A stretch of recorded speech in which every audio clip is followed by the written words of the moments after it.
Taste the Daily.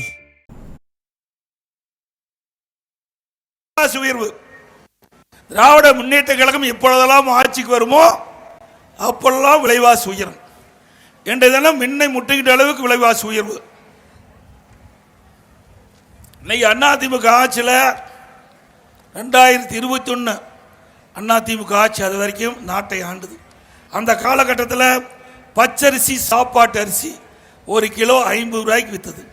இப்போ ஒரு kilo 77 ரூபாய்க்கு விற்கிது. ஒரு கிலோ 27 ரூபா அதிகமாக இருக்குது. பொன்னி புழுங்கல் அரிசி ஒரு கிலோ அரிசி 50 ரூபாய்க்கு விற்றது. இப்போ 72 ரூபாய்க்கு விற்கிது. ஒரு கிலோ 22 ரூபா அதிகம். இட்லி புழுங்கல் அரிசி ஒரு கிலோ அதிமுக ஆட்சியில் 30 ரூபா, இன்றைக்கு திமுக ஆட்சியில் 48 ரூபாய்க்கு விற்கிது. அதாவது 18 ரூபா உயர்ந்திருக்குது. கடல் எண்ணெய் ஒரு லிட்டர் அதிமுக ஆட்சியில் 130 ரூபா, திமுக ஆட்சியில் 190 ரூபா, ஒரு லிட்டர் 60 ரூபா உயர்ந்திருக்குது. நல்லெண்ணெய் ஒரு லிட்டர் அதிமுக ஆட்சியில் 250, திமுக ஆட்சியில் 400, 150 ரூபா உயர்ந்து போச்சு. துவரம்பருப்பு ஒரு கிலோ 74 ரூபாய்க்கு விற்றது. இன்றைய தினம் 130 ரூபாய்க்கு விற்கிது. 56 ரூபா அதிகம். உளுத்தம்பருப்பு ஒரு கிலோ 79 ரூபா அதிமுக ஆட்சியில், இப்போ 120 ரூபாய்க்கு விற்கிது. 41 ரூபா அதிகம். இப்படி மின்னை முட்டுகின்ற அளவுக்கு விலை உயர்ந்து போச்சு. மக்களுக்கு வருமானம் குறைஞ்சிட்டது, இன்றைக்கு செலவு அதிகரித்துட்டது. இதனால் மக்கள் துன்பப்படுகிறார்கள். இதை பற்றியெல்லாம் முதலமைச்சருக்கு கவலை இல்லை. இதை போய் கேளுங்க பார்க்கலாம், முதலமைச்சர் தெரியுமான்னு. ஒன்றும் தெரியும். இன்னைக்கு மக்களுடைய பிரச்சனையை பார்த்தா தானே தெரியும். ஆக விலைவாசி உயர்ந்திருக்குது, வேலைவாய்ப்பு மக்களுக்கு குறைஞ்சு போச்சு, வருமானம் குறைஞ்சு போச்சு, செலவு அதிகரிச்சிட்டது. இதனால் மக்கள் துன்பப்படுகிறார்கள்.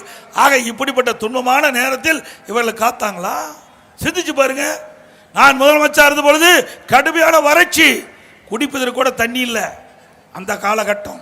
அடுத்தது கஜா புயல், கடுமையான புயல், வெள்ள சேதம், அத்தனை பயிர்கள் அழிஞ்சு போச்சு. அதுக்கு பிறகு கொரோனா, யாரையும் வீட்டை விட்டே வெளியேற முடியல. ஒரு வருஷம் வீட்டில் தான் இருந்தீங்க. இப்படிப்பட்ட காலத்தில் கூட விலைவாசி உயர்ந்ததா? கட்டுப்பாட்டில் வச்சிருந்தல.